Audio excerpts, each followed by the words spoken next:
West, el reanimador de Howard Phillips Lovecraft. 1. De la oscuridad, de Herbert West, amigo mío durante el tiempo de la universidad.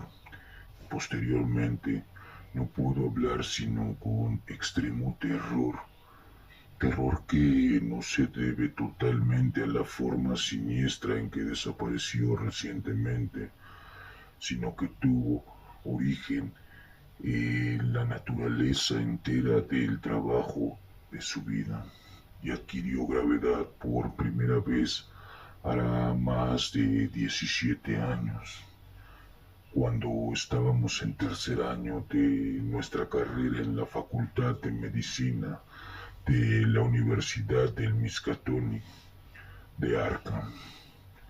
Mientras estuvo conmigo, lo prodigioso y diabólico de sus experimentos me tuvieron completamente fascinado y fui su más íntimo compañero. Ahora que ha desaparecido y se ha roto el hechizo, mi miedo es aún mayor. Los recuerdos y las posibilidades son siempre más terribles que la realidad. El primer incidente terrible durante nuestra amistad supuso la mayor impresión que yo había llevado hasta entonces, y me cuesta tenerlo que repetir. Ocurrió, como digo, cuando estábamos en la Facultad de Medicina, donde West se había hecho ya famoso con sus descabelladas teorías sobre la naturaleza de la muerte y la posibilidad de vencerla artificialmente. Sus opiniones, muy ridiculizadas por el profesorado y los compañeros, giraban en torno a la naturaleza esencialmente mecánica de la vida y se referían al modo de poner en funcionamiento la maquinaria orgánica del ser humano mediante una acción química calculada. Después de fallar los procesos naturales y orgánicos con el fin de experimentar diversas soluciones y reanimamientos, había matado y sometido a tratamiento a numerosos conejos, cobayas, gatos, perros y monos, hasta convertirse en la persona más odiada y repudiada de la facultad. Varias veces logró obtener signos de vida en animales supuestamente muertos, en muchos casos signos violentos de vida, pero pronto se dio cuenta que la perfección, de ser efectivamente posible, comportaría y comprometería necesariamente toda una vida dedicada a la investigación. Asimismo, vio ciertamente que puesto que la misma solución no actuaba del mismo modo en diferentes especies orgánicas, necesitaba disponer de sujetos humanos si quería lograr nuevos y más especializados procesos y progresos. Y aquí es donde chocó con las autoridades universitarias y le fue retirado el permiso para efectuar experimentos, nada menos que por el propio decano de la Facultad de Medicina, el sabio y bondadoso doctor Alan Hasdy, cuya obra en pro de los enfermos es recordada por todos los vecinos antiguos de Arkham. Yo siempre me mostré excepcionalmente tolerante con los trabajos de West y a menudo hablábamos de sus teorías, cuyas derivaciones y colorarios eran casi infinitos, sosteniendo con Hadley que toda vida es un proceso químico y físico y que la supuesta alma es un mito.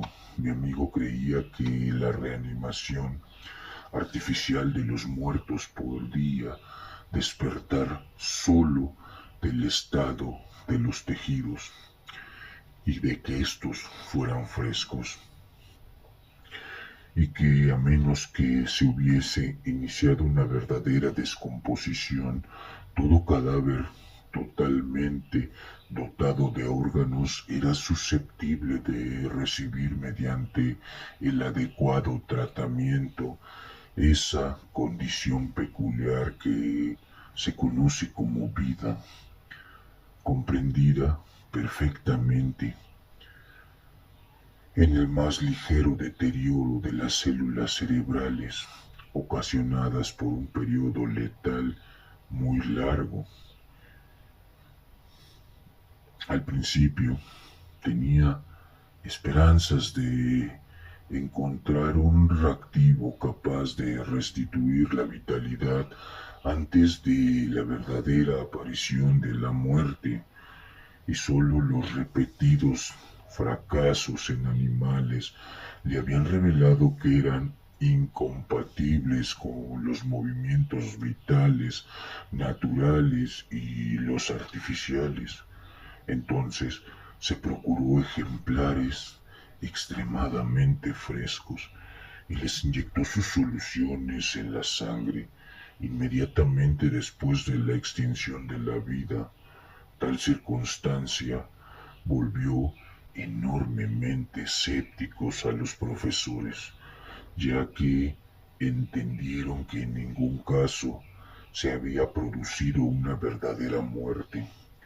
No se pasaron a considerar la cuestión detenida y razonadamente. Poco después que el profesorado le prohibiese continuar sus trabajos, West me contó su decisión de conseguir ejemplares frescos de una manera u otra y reanudar en secreto los experimentos que no podía realizar abiertamente. Era horrible oírle hablar sobre el medio y la manera de conseguirlos. En la facultad nunca tuvimos que ocuparnos nosotros de conseguir ejemplares para las prácticas de anatomía. Cada vez que mermaba el depósito, los negros de la localidad se encargaban de subsanar este déficit sin que se les preguntara jamás su procedencia. West era por entonces un joven delgado y con gafas de facciones delicadas, cabello amarillo, ojos azules pálido y voz suave, y era extraño oírle explicar cómo la fosa común era relativamente más interesante que el cementerio de Cristo, perteneciente a la iglesia, dado que casi todos los cuerpos de dicha iglesia estaban embalsamados, lo cual evidentemente hacía imposibles las investigaciones de West. Por entonces era yo su ferviente y cautivado auxiliar y le ayudé en todas sus decisiones, no solo en las que se referían a la fuente de abastecimiento de cadáveres, sino también en la concerniente al lugar adecuado para nuestro repugnante trabajo. Fui yo quien pensó en la granja deshabitada de Chapman, al otro lado de Middle Hill. Allí Habitamos y habilitamos una habitación de la planta baja como sala de operaciones y otra como laboratorio, dotándolas de grandes cortinas a fin de ocultar nuestras actividades nocturnas. El lugar estaba retirado de la carretera y no había casas a la vista. De todos modos, era necesario extremar las precauciones, ya que el más leve rumor sobre extrañas luces que cualquier caminante nocturno hiciese correr podía resultar catastrófico para nuestras empresas. Si llegaban a descubrirnos, acordamos decir que se trataba de solamente un laboratorio químico. Poco a poco equipamos nuestra siniestra guarida científica con materiales comprados en Boston o sacados a escondidas de la facultad, materiales cuidadosamente camuflajeados a fin de hacerlos irreconocibles, salvo para unos ojos expertos, y nos proveímos de palas y picos para los numerosos enterramientos que tendríamos que efectuar en el sótano. En la facultad había un incinerador, pero un aparato de este género era demasiado costoso para un laboratorio clandestino como el nuestro. Los cuerpos eran siempre un engorro, incluso los minúsculos cadáveres de las cobayas de los experimentos secretos que West realizaba en su habitación de la pensión en donde vivía.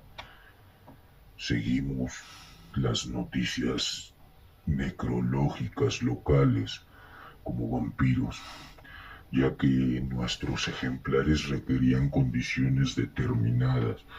Lo que queríamos eran cadáveres enterrados poco después de morir y sin preservación artificial alguna, preferiblemente exentos de malformaciones morbosas y desde luego con todos los órganos.